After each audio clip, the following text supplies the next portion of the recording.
El zumbido familiar de la máquina de coser marcaba el ritmo de la madrugada en el pequeño apartamento de la colonia Doctores.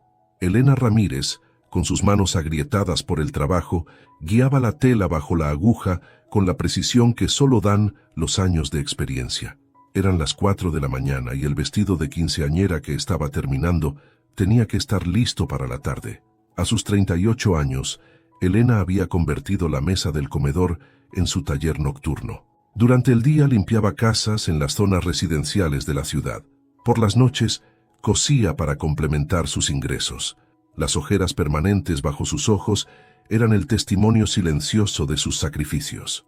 En la habitación contigua, sus 4 hijos dormían. Marcos, el mayor, compartía una litera con Diego, mientras Carmen y la pequeña Ana ocupaban la otra. Elena se detenía ocasionalmente para escuchar sus respiraciones tranquilas a través de la delgada pared, encontrando en ese sonido la fuerza para continuar.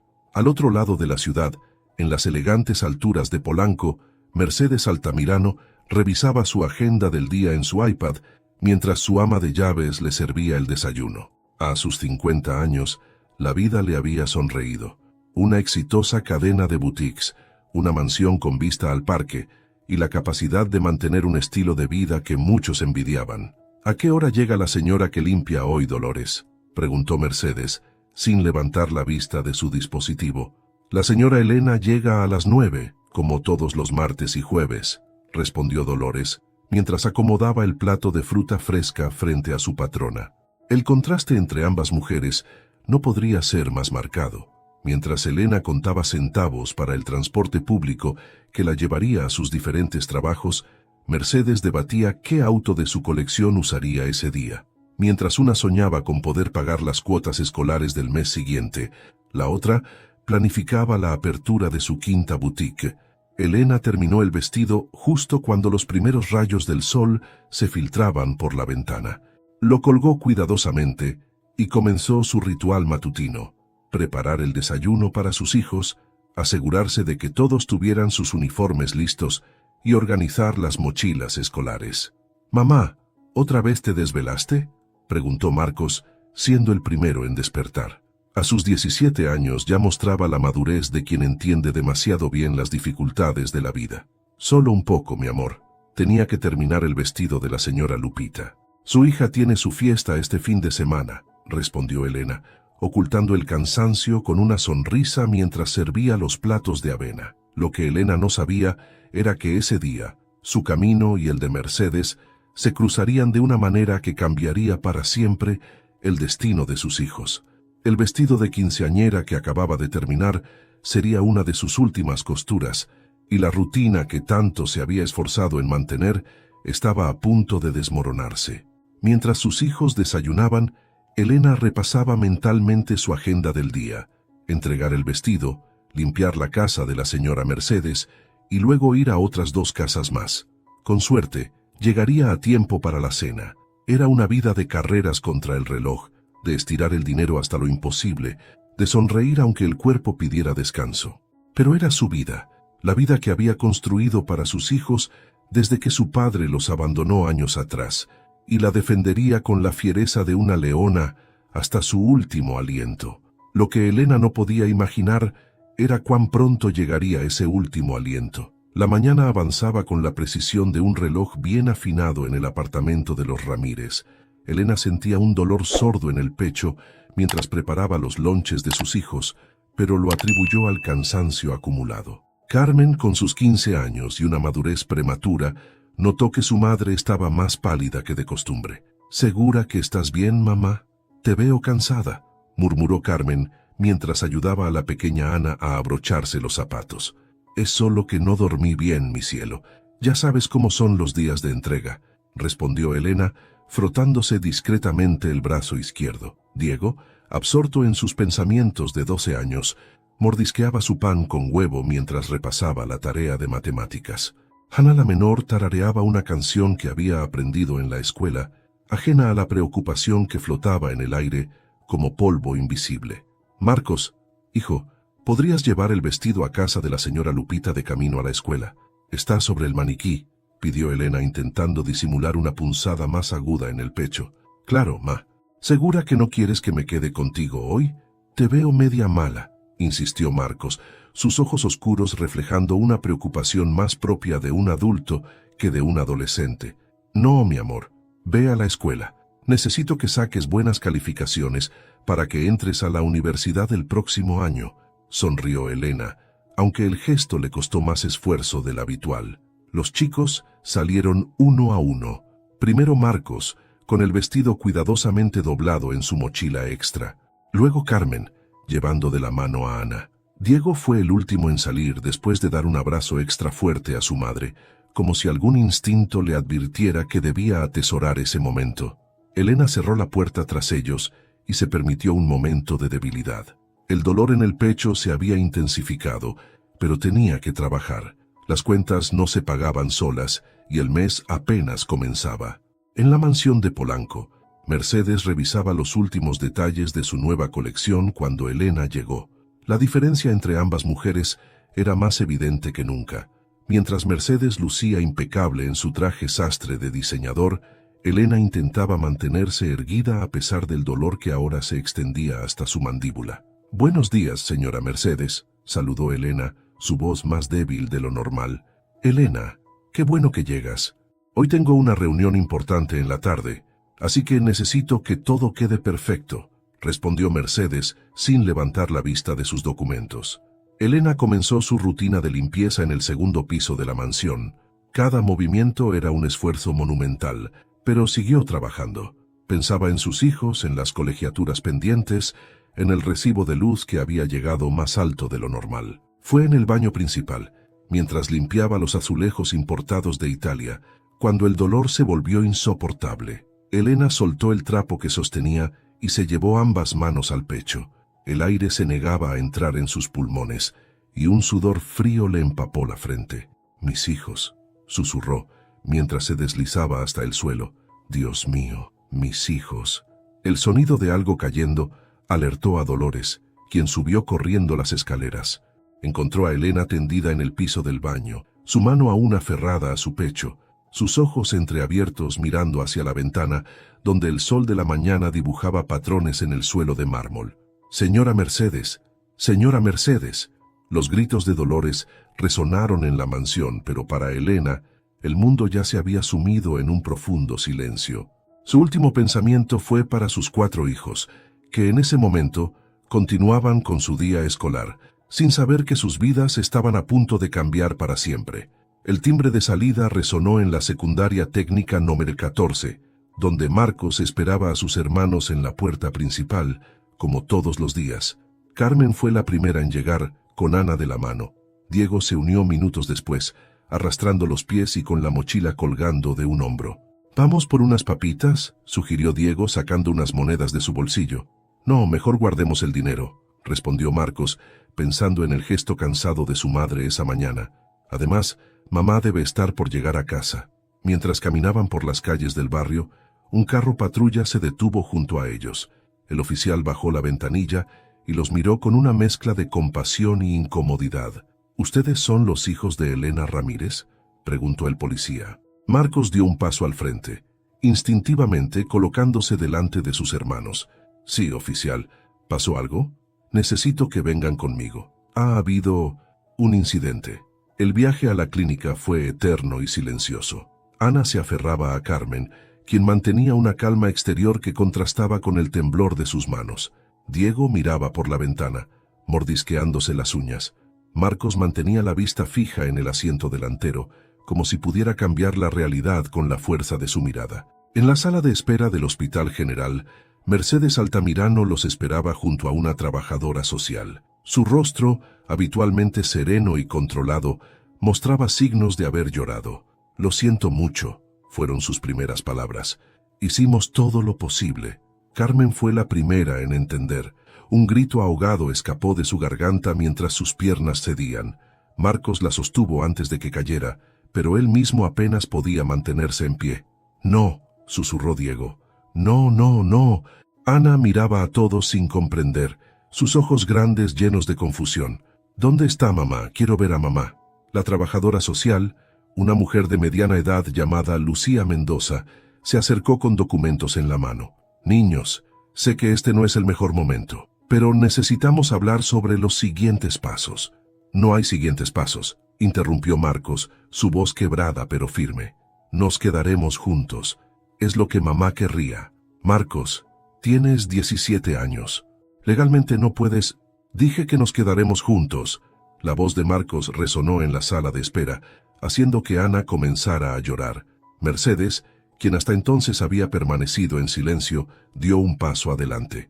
Señora Mendoza, podríamos discutir esto mañana. Los niños necesitan tiempo para procesar. Esa noche, los 4 hermanos Ramírez durmieron juntos en la cama de su madre. El apartamento, que siempre había parecido pequeño, ahora se sentía inmenso y vacío. El zumbido de la máquina de coser había sido reemplazado por un silencio ensordecedor, interrumpido solo por los sollozos ocasionales de Ana y los intentos de Carmen por consolarla. «¿Qué vamos a hacer?», susurró Diego en la oscuridad. «Lo que mamá hacía», respondió Marcos apretando la mano de su hermano. «Seguir adelante, mantenernos unidos». Sobre la mesa del comedor, el último vestido que Elena había cosido permanecía en su maniquí, como un testamento silencioso de su vida de trabajo y sacrificio, y junto a él, una factura de luz sin pagar recordaba cruel y silenciosamente que la vida no se detendría para permitirles llorar. La funeraria La Piedad olía a flores marchitas y café rancio. Los 4 hermanos Ramírez permanecían sentados en la primera fila de sillas, como islas en un mar de rostros conocidos y desconocidos. Carmen mantenía a Ana en su regazo, quien finalmente se había quedado dormida después de preguntar repetidamente por qué su mamá estaba en esa caja. Las vecinas del edificio habían organizado una colecta para el funeral. La señora Lupita, con el vestido de quinceañera aún sin entregar, había sido la primera en aportar. Mercedes Altamirano, en un gesto inesperado, había insistido en cubrir la mayor parte de los gastos. «Tu mamá era una gran mujer», murmuró la señora Lupita a Marcos apretando su hombro. «Siempre puntual, siempre honesta. Pueden contar conmigo para lo que necesiten». Marcos asintió mecánicamente, como lo había estado haciendo durante las últimas 24 horas.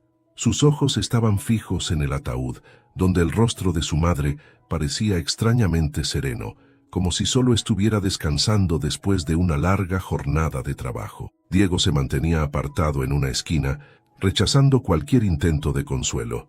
Sus manos jugaban nerviosamente con un botón suelto de su camisa prestada, la única ropa formal que tenía y que le quedaba corta de mangas. «Necesito hablar con ustedes», dijo la trabajadora social Lucía Mendoza, acercándose durante un momento tranquilo. «Sobre los arreglos temporales. No hay nada que hablar», interrumpió Marcos, su voz baja pero firme. «Ya se lo dije ayer». «Marcos», Lucía suspiró sentándose junto a él. «Entiendo tu posición, pero la ley es clara. Necesitan un tutor legal. Son menores de edad».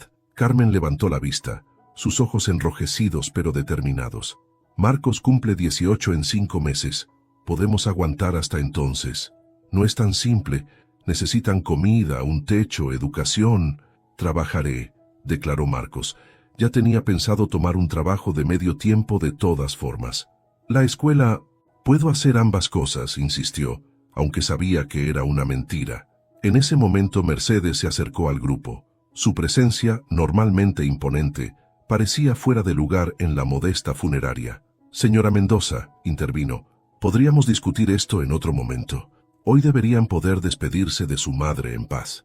Esa noche, después del entierro, los 4 hermanos regresaron a su apartamento. El silencio era diferente ahora, más definitivo. Carmen preparó café para Marcos y leche caliente para Diego y Ana, usando las últimas bolsitas de Nescafé que quedaban en la alacena. Se reunieron alrededor de la mesa del comedor, donde la máquina de coser de su madre seguía exactamente donde ella la había dejado, con un hilo rojo aún enhebrado en la aguja. «Necesitamos hacer un plan», dijo Marcos, su voz ronca por el cansancio.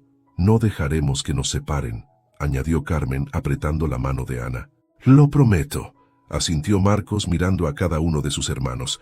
«Por mamá vamos a mantenernos juntos». Diego, quien apenas había hablado en todo el día, finalmente rompió su silencio. «¿Y si no podemos?» «Podremos», respondió Marcos con una convicción que no sentía. «Somos los Ramírez. Mamá nos enseñó a ser fuertes. En la oscuridad de esa noche, 4 promesas silenciosas se elevaron hacia el cielo. Promesas de permanecer unidos, de honrar la memoria de su madre, de sobrevivir a pesar de todo. Pero mientras los hermanos mayores hacían planes en susurros, la realidad esperaba afuera, implacable como siempre, lista para poner a prueba cada una de esas promesas. Marcos contemplaba su uniforme escolar, perfectamente planchado sobre la cama que compartía con Diego. Era lunes, una semana después del funeral, y la decisión que estaba a punto de tomar le pesaba como plomo en el estómago. «No lo hagas», susurró Carmen desde la puerta de la habitación. «Mamá quería que terminaras la prepa». «Las cuentas no se pagan con buenos deseos, Carmen», respondió Marcos, doblando el uniforme con cuidado. «El casero ya vino 2 veces esta semana». En la cocina, Diego intentaba ayudar a Ana con su tarea de matemáticas, aunque sus propios cuadernos permanecían cerrados. El sonido de sus estómagos vacíos competía con el rasgueo de los lápices sobre el papel. «Don Jesús del taller mecánico me ofreció trabajo», continuó Marcos guardando el uniforme en lo más profundo del closet. «Dice que me puede pagar 1,200 a la semana para empezar». «¿Y la escuela?», insistió Carmen, sus ojos brillantes por las lágrimas contenidas. «Me inscribiré en la nocturna el próximo semestre», mintió Marcos, sabiendo que era poco probable. «Por ahora, necesitamos el dinero». El timbre interrumpió su conversación. Era Lucía Mendoza, la trabajadora social, con su carpeta de siempre bajo el brazo. «Buenos días», saludó cuando Carmen abrió la puerta. «Vengo a ver cómo están llevando las cosas». Marcos apareció en la sala, vestido con jeans y una playera desgastada en lugar de su uniforme escolar. La mirada de Lucía se endureció al notarlo. «No deberías estar en la escuela». «Voy saliendo al trabajo», respondió Marcos, evitando su mirada. «Marcos, abandonar la escuela no es la solución». «¿Y cuál es la solución según usted?», estalló Marcos. «¿Separarnos? ¿Mandar a Ana a un hogar temporal? ¿A Diego con unos desconocidos?». Ana, desde la cocina, comenzó a llorar al escuchar la discusión. Carmen corrió a consolarla mientras Diego permanecía congelado en su silla. «Hay opciones», insistió Lucía. «Familias que podrían...». «Nosotros somos familia», interrumpió Carmen desde la cocina. «La única que necesitamos». Lucía suspiró, sacando unos documentos de su carpeta. «Al menos déjenme ayudarlos a solicitar apoyo del gobierno. Hay programas para casos como el suyo». «¿Cuánto tardaría eso?», preguntó Marcos. «Un par de meses, tal vez más». «Don Roberto quiere la renta mañana», respondió Marcos tomando su mochila. «Y el recibo de luz tiene 2 semanas vencido. No tenemos un par de meses». Mientras Marcos salía del apartamento, el peso de la responsabilidad se sentía como una losa sobre sus hombros. En el taller, don Jesús lo esperaba con un overol manchado de grasa y una expresión que mezclaba compasión con practicidad. «¿Listo para aprender, muchacho?». «Sí, señor», respondió Marcos, tragándose el nudo en la garganta. Esa noche, mientras sus hermanos dormían, Marcos contó los billetes de su primer día de trabajo. 300 pesos, suficiente para la comida de mañana, pero muy lejos de lo necesario para la renta. En su viejo cuaderno de matemáticas, ahora convertido en libro de cuentas, los números no mentían, necesitarían un milagro para mantenerse a flote. O tal vez, pensó mientras escuchaba la respiración tranquila de sus hermanos, necesitarían algo más que un milagro. Necesitarían convertirse en adultos antes de tiempo. La máquina de coser de su madre, cubierta ahora por una sábana en la esquina, parecía un monumento silencioso a todos los sueños que tendrían que postergar. El rugido de los motores y el olor a aceite quemado se habían convertido en la nueva normalidad de Marcos. Sus manos, antes limpias y preparadas para tomar apuntes, ahora estaban constantemente manchadas de grasa. Don Jesús resultó ser un maestro exigente pero justo, aunque su sobrino Miguel, el otro mecánico, parecía resentir la presencia del novato. «Chamaco, ¿ya terminaste con el tsuru?», gritó Miguel desde debajo de una camioneta. Don Jesús dijo que era urgente. Marcos se limpió el sudor de la frente, dejando una marca negra. «Casi termino. Solo me falta...». «Casi no es suficiente. El cliente viene en 1 hora». En casa, Carmen enfrentaba sus propias batallas. Entre preparar el desayuno para Ana y Diego, ayudar con las tareas y mantener la casa en orden apenas tenía tiempo para sus propios estudios. Sus calificaciones, antes sobresalientes, comenzaban a resentir el peso de sus nuevas responsabilidades. «Señorita Ramírez», la llamó su maestra de literatura después de clase. «¿Podemos hablar un momento?». Carmen asintió anticipando la conversación. «Tus últimos trabajos no están al nivel que nos tenías acostumbrados», comenzó la profesora Beatriz, una mujer de mediana edad con ojos amables. «Sé por lo que estás pasando, pero mejoraré, lo prometo», interrumpió Carmen, apretando los libros contra su pecho. «Carmen», la profesora suavizó su tono, «no es solo cuestión de mejorar, necesitas ayuda. Todos la necesitan». En el taller Marcos aprendía a la fuerza. Cada error significaba tiempo perdido, y tiempo perdido significaba menos dinero. Don Jesús le había prometido 1.200 a la semana, pero los clientes escaseaban. «Mira, muchacho», le dijo don Jesús una tarde, «trabajas duro, pero necesitas aprender más rápido. Miguel puede enseñarte algunos trucos». «No necesito sus trucos», murmuró Marcos, recordando cómo Miguel cobraba de más a los clientes que no sabían de mecánica. El dinero apenas alcanzaba. Marcos había aprendido a estirar cada peso. Compraba pan del día anterior, caminaba en lugar de tomar el camión y había vendido su celular para pagar parte de la renta atrasada. Una tarde, mientras trabajaba en un Honda viejo, escuchó a Miguel hablando con un cliente. «La verdad, ese alternador está muerto. Te va a costar unos 5.000 mínimo». Marcos sabía que el alternador solo necesitaba una limpieza y un ajuste menor. 500 pesos de trabajo, máximo. «Miguel», intervino, limpiándose las manos. «Creo que…». La mirada que recibió lo silenció instantáneamente. Esa noche, mientras contaba los billetes de la semana, 800 pesos, menos de lo prometido, Marcos pensó en su madre. ¿Qué habría hecho ella en su lugar? La respuesta llegó clara como el agua. Lo correcto sin importar el costo. Al día siguiente, cuando el cliente del Honda regresó, Marcos lo interceptó en el estacionamiento. «Señor», sobre su alternador. Miguel lo observaba desde la entrada del taller, su mirada prometiendo consecuencias. Pero Marcos pensó en Ana, en Diego, en Carmen. Pensó en los valores que su madre les había inculcado. «El alternador solo necesita una limpieza», dijo finalmente. «No deje que le cobren de más». Las consecuencias fueron inmediatas. Don Jesús, presionado por Miguel, le redujo las horas de trabajo. Los 500 pesos que recibió esa semana apenas cubrirían 3 días de comida. Pero esa noche, mientras sus hermanos cenaban sopa instantánea, Marcos se sintió por primera vez desde la muerte de su madre en paz con sus decisiones. Algunas victorias, pensó, no se miden en pesos y centavos. La profesora Beatriz observaba a Carmen durante el examen de literatura. La joven, que antes ocupaba los primeros lugares de la clase, ahora luchaba por mantener los ojos abiertos mientras escribía. «Señorita Ramírez, quédese un momento», pidió Beatriz cuando sonó el timbre.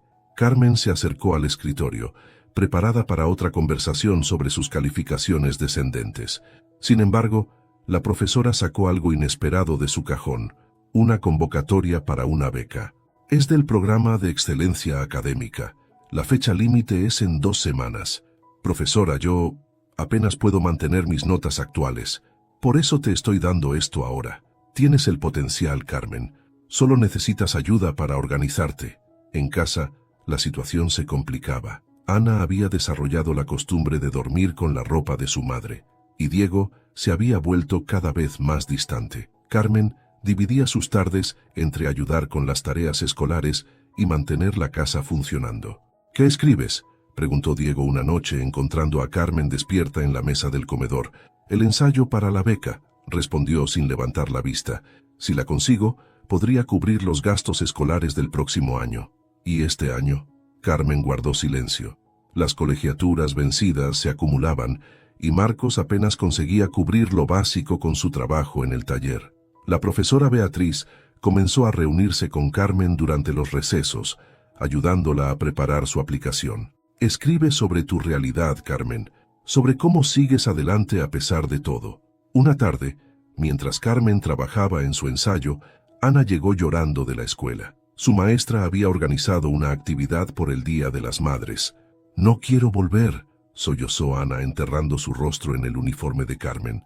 Esa noche, Carmen incorporó la historia de Ana en su ensayo. Escribió sobre ser hermana y madre al mismo tiempo, sobre mantener vivo el recuerdo sin dejarse consumir por él, sobre encontrar fuerza en el dolor. Cuando la profesora Beatriz leyó el ensayo final, sus ojos se humedecieron. Esto es lo que estaba buscando, Carmen. Esto es real. La espera después de entregar la aplicación fue agónica. Carmen dividía sus días entre las tareas domésticas, los estudios y la creciente preocupación por Diego, quien había comenzado a faltar a clases. El sobre llegó un martes. Carmen esperó hasta que todos estuvieron en casa para abrirlo. Marcos, exhausto después del trabajo, se sentó a su lado. Diego dejó de fingir que no le importaba. Ana observaba desde el regazo de Carmen. «Estimada Carmen Ramírez», leyó en voz alta, sus manos temblando. «Nos complace informarle que ha sido seleccionada». El grito de alegría de Ana rompió la tensión. Marcos abrazó a Carmen, olvidando por un momento el cansancio. Incluso Diego sonrió, brevemente. Era una victoria pequeña en medio de sus luchas diarias, pero para Carmen representaba algo más, la prueba de que su madre tenía razón cuando decía que la educación era el único camino seguro hacia adelante. Esa noche, mientras sus hermanos dormían, Carmen se sentó frente a la máquina de coser de su madre. «Lo estamos logrando, mamá», susurró, acariciando la superficie familiar. «Paso a paso, lo estamos logrando». La citaron, era para las 11 de la mañana. Diego se hundió en la silla frente al escritorio del orientador escolar, mientras el señor Velasco revisaba su expediente con el ceño fruncido. 3 faltas esta semana, 7 el mes pasado, enumeró el orientador. Y cuando vienes, no participas en clase. Tus calificaciones están cayendo en picada. Diego mantuvo la vista fija en sus tenis desgastados. Un agujero comenzaba a formarse en la punta del izquierdo. ¿Hay algo que quieras compartir conmigo? No, Diego, sé lo de tu madre. La escuela está dispuesta a ayudar, pero necesitas hablar con nosotros. En el patio, durante el receso, Diego observaba a sus antiguos amigos jugar fútbol. Ya no lo invitaban. Su silencio constante los había alejado uno a uno. ¿Por qué no vas con ellos?, preguntó Joel, un chico nuevo que se había sentado a su lado. No tengo ganas. Mi papá también murió, dijo Joel sin previo aviso. Hace 2 años. Cáncer. Diego lo miró por primera vez con verdadero interés. Al principio no quería hablar con nadie, continuó Joel. Me parecía que nadie entendía. No entienden, murmuró Diego. No entienden. Pero eso no significa que debamos quedarnos solos. En casa, las cosas no iban mejor. Carmen había encontrado sus boletas sin firmar escondidas bajo el colchón. Marcos trabajaba tanto que apenas lo veía. Una tarde, mientras vagaba por las calles evitando regresar a casa, Diego se encontró frente al taller donde trabajaba Marcos. A través de la puerta abierta, vio a su hermano inclinado sobre el motor de un auto, las manos negras de grasa, el rostro tenso de concentración. ¿Quieres aprender?, preguntó Marcos al notarlo. Diego asintió, entrando tímidamente al taller. «Pásame esa llave de 13», indicó Marcos, «y cuéntame por qué no estás en la escuela». Por primera vez en semanas, Diego habló. Le contó sobre las burlas de algunos compañeros, sobre cómo odiaba que los maestros lo miraran con lástima, sobre las pesadillas donde buscaba a su madre en un apartamento vacío. «La extraño», dijo finalmente, su voz quebrándose. «Todo el tiempo». «Yo también, enano», respondió Marcos dejando la herramienta para abrazar a su hermano. «Todos los días».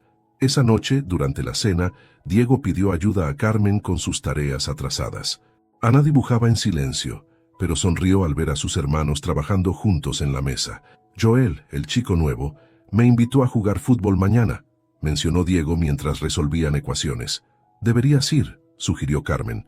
«Tal vez», respondió Diego, y por primera vez en mucho tiempo, consideró la posibilidad de que el silencio no fuera la única respuesta. La maestra Sandra sostenía el dibujo de Ana frente a la clase con una mezcla de preocupación y compasión. En el papel, una figura femenina con alas flotaba sobre 4 pequeñas siluetas. «¿Nos quieres contar sobre tu dibujo, Ana?», preguntó suavemente. Ana negó con la cabeza, hundiendo el mentón en su pecho. Los murmullos de sus compañeros le taladraban los oídos. Es su mamá, susurró Lupita, su compañera de banco. Se murió. La maestra Sandra guardó el dibujo y cambió rápidamente de tema, pero el daño estaba hecho. Durante el recreo, Ana se escondió en la biblioteca, su refugio desde que había regresado a la escuela. ¿Otra vez aquí?, preguntó don Toño, el bibliotecario, acercándole un cuaderno nuevo. Toma, para tus dibujos. En casa, los dibujos de Ana tapizaban las paredes de su habitación compartida. Carmen los observaba cuando creía que nadie la veía. Ángeles con el rostro de su madre, pájaros llevando cartas al cielo, 4 figuras tomadas de la mano bajo una estrella brillante. Una tarde, mientras Carmen ayudaba a Ana con su tarea, notó algo diferente en sus nuevos dibujos. ¿Quién es ella?, preguntó, señalando una figura que aparecía repetidamente. Sofía, respondió Ana. Me presta sus colores en clase. Era la primera vez que Ana mencionaba a una amiga desde la muerte de su madre. Durante la siguiente junta escolar, la maestra Sandra llamó a Carmen. Ana está mejorando, explicó, mostrándole los últimos trabajos de su hermana. Sus dibujos tienen más color ahora, y ha comenzado a jugar con otras niñas durante el recreo. Pero no todo era progreso. Las pesadillas continuaban, y Ana seguía durmiendo con la bata favorita de su madre. Un domingo, mientras Marcos arreglaba la tubería del fregadero, Ana se sentó en el piso de la cocina con su cuaderno. ¿Qué dibujas?, preguntó Marcos asomándose bajo el fregadero. Nosotros, respondió Ana mostrándole el dibujo. 4 figuras sosteniendo herramientas, cocinando, estudiando y dibujando. Somos una familia diferente ahora. Marcos dejó la llave inglesa y se sentó junto a ella, manchando el piso con agua. ¿Te gusta esta familia diferente?, preguntó con temor. Ana consideró la pregunta mientras coloreaba. Extraño a mamá, dijo finalmente, pero ustedes están conmigo. Esa noche, por primera vez en meses, Ana durmió sin la bata de su madre. En su lugar, abrazaba su cuaderno de dibujos donde una nueva imagen tomaba forma. 5 figuras, una de ellas con alas, todas sonriendo bajo un cielo lleno de estrellas. Don Roberto golpeó la puerta del apartamento con más fuerza que las veces anteriores. Carmen, que ayudaba a Ana con su tarea, se estremeció. «Ramírez, sé que están ahí dentro». La voz del casero resonó por el pasillo. Marcos abrió la puerta, aún con el uniforme del taller puesto. «Don Roberto, le prometo que la próxima semana...» «Ya me cansé de promesas, chamaco», interrumpió el casero, su rostro enrojecido por el enojo. 3 meses de renta atrasada. O pagan todo antes del viernes, o se me van. Podemos darle la mitad ahora y... todo, este viernes. O llamaré a servicios sociales. El silencio que siguió a su partida fue ensordecedor. Diego dejó caer su lápiz y Ana se aferró al brazo de Carmen. «¿Cuánto tenemos ahorrado?», preguntó Carmen cuando Marcos se sentó en la mesa. 2,000 pesos, respondió, frotándose la cara con cansancio. «Don Jesús me debe la semana pasada, pero... necesitamos 9,000, calculó Carmen, más el recibo de luz». La amenaza de don Roberto desencadenó una carrera contra el tiempo. Marcos tomó turnos extras en el taller. Carmen comenzó a vender los almuerzos que preparaba para sus hermanos a otros estudiantes. Diego ofreció lavar coches los fines de semana. «Podríamos vender la máquina de coser», sugirió Diego una noche. «No», respondieron Marcos y Carmen al unísono. El jueves por la noche solo habían reunido 5,000 pesos. Marcos se sentó en la mesa del comedor, las manos temblando mientras hacía cálculos en un papel arrugado. El timbre sonó. Era la señora Lupita, la cliente del vestido de quinceañera. «Carmen, mi niña, ¿podrías arreglar este vestido?», preguntó, mostrando una prenda rosa. «La costurera que contraté me quedó mal y la fiesta es mañana». Carmen miró la máquina de coser de su madre. «Yo nunca he... Tu madre me contó que te estaba enseñando», insistió la señora Lupita. «Te pagaré bien». Carmen se sentó frente a la máquina por primera vez desde la muerte de su madre. Sus manos temblaban mientras enhebraba el hilo, recordando las lecciones a medias que había recibido. «Mamá, ayúdame», susurró, y comenzó a coser. Trabajó toda la noche. Marcos se quedó despierto con ella, alcanzándole las tijeras, los alfileres, aprendiendo junto a su hermana el oficio de su madre. El vestido quedó listo al amanecer. No era perfecto, pero la señora Lupita lloró de alegría al probárselo. Tu madre estaría orgullosa, dijo entregándole un sobre. Y hay más trabajo si quieres. El sobre contenía exactamente lo que les faltaba para la renta. Cuando don Roberto regresó esa tarde, Marcos le entregó el dinero completo. El casero contó los billetes 2 veces, gruñó algo sobre la última oportunidad y se fue. Esa noche, Carmen volvió a sentarse frente a la máquina de coser. ¿Qué haces?, preguntó Ana, observándola curiosa. Aprendiendo, respondió Carmen. Mamá no solo nos dejó una máquina, nos dejó un oficio. La tensión en el apartamento Ramírez alcanzó su punto máximo una tarde de domingo. Marcos contaba las ganancias de la semana mientras Carmen cosía un vestido para una nueva clienta. No alcanza, murmuró Marcos pasándose las manos por el cabello. El taller está cada vez más vacío. Conseguí 2 vestidos más para arreglar, respondió Carmen sin levantar la vista de la máquina. Si me quedo despierta esta noche... Ya basta. Diego golpeó la mesa haciendo saltar los billetes. Estoy harto de esto.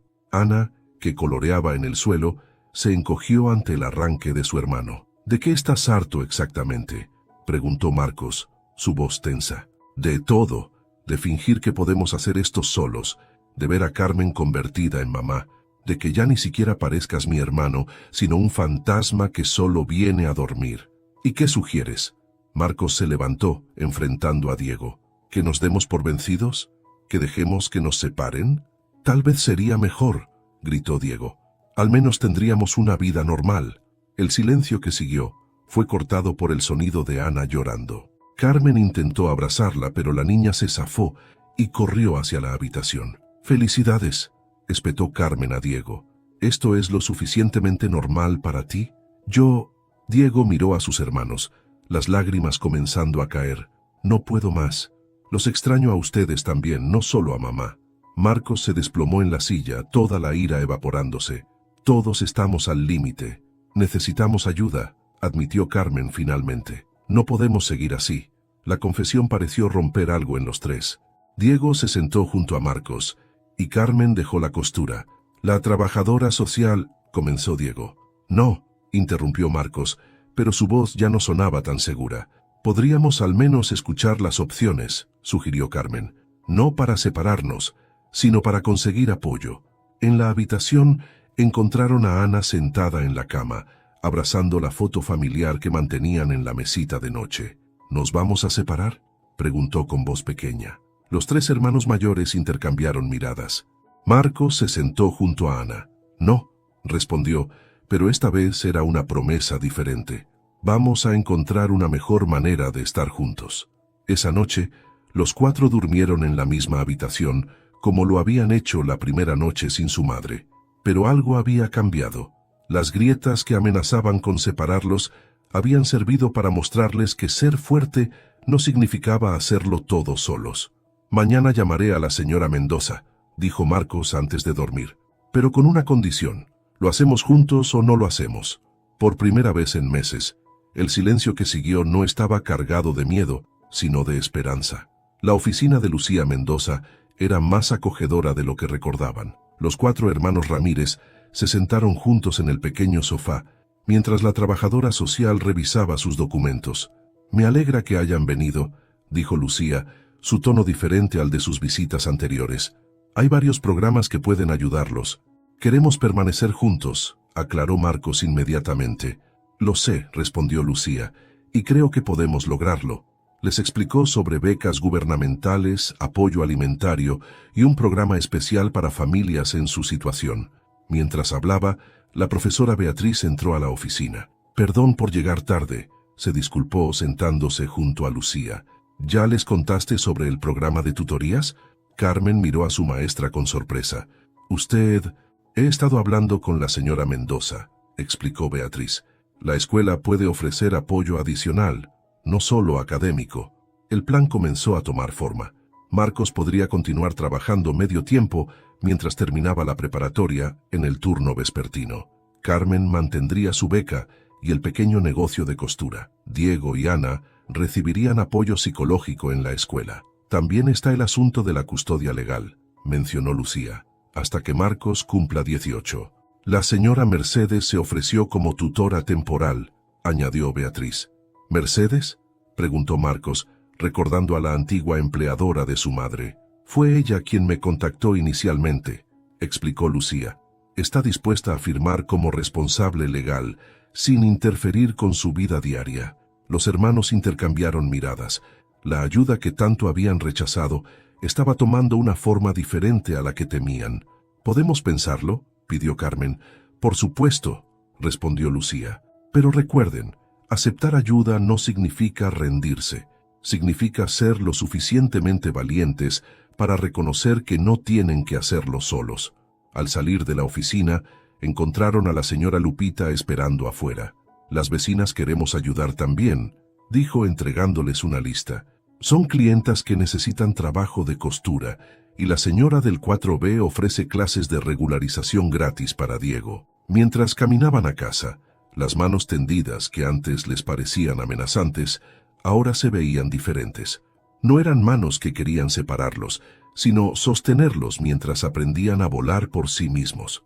«¿Entonces?», preguntó Ana, sosteniendo las manos de Carmen y Marcos. «¿Vamos a estar bien?».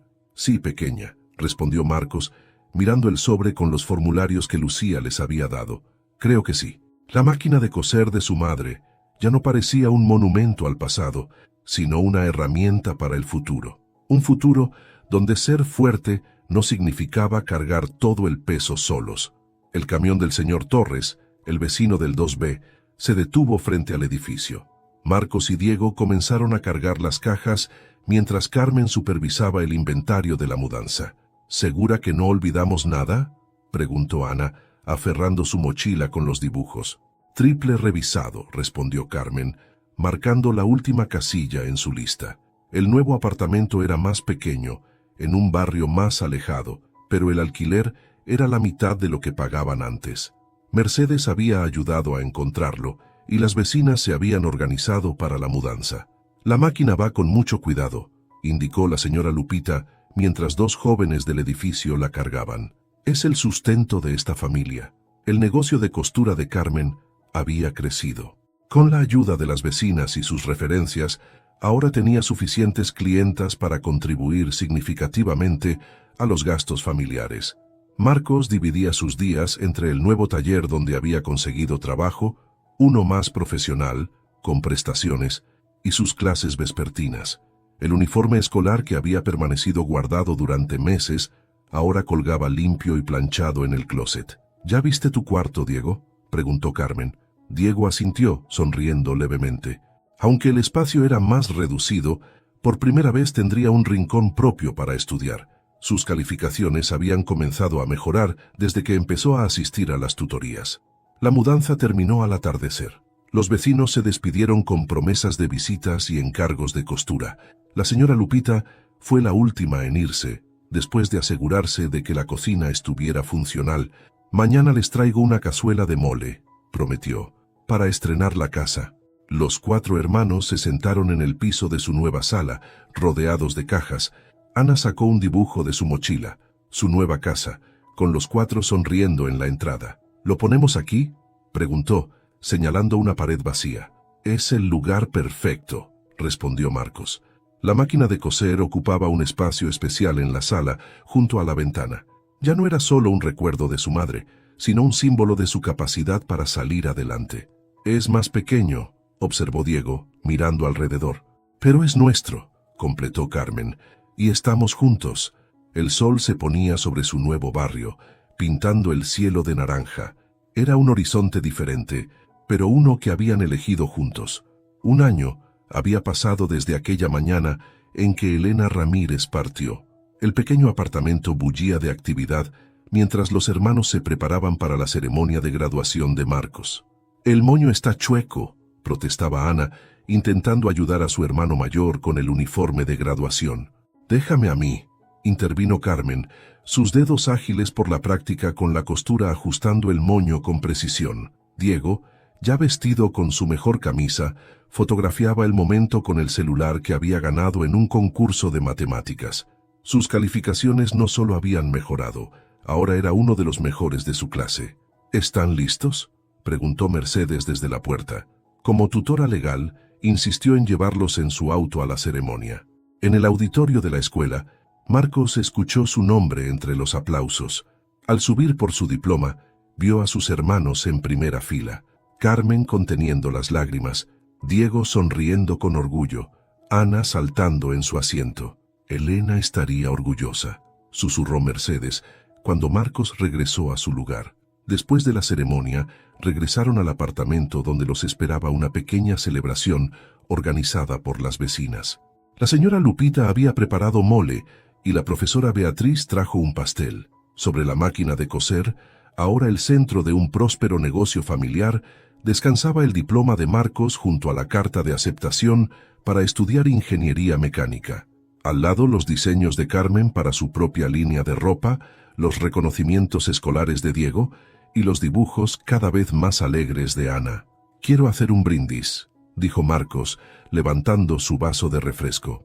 «Por mamá, que nos enseñó que el amor es más fuerte que cualquier adversidad.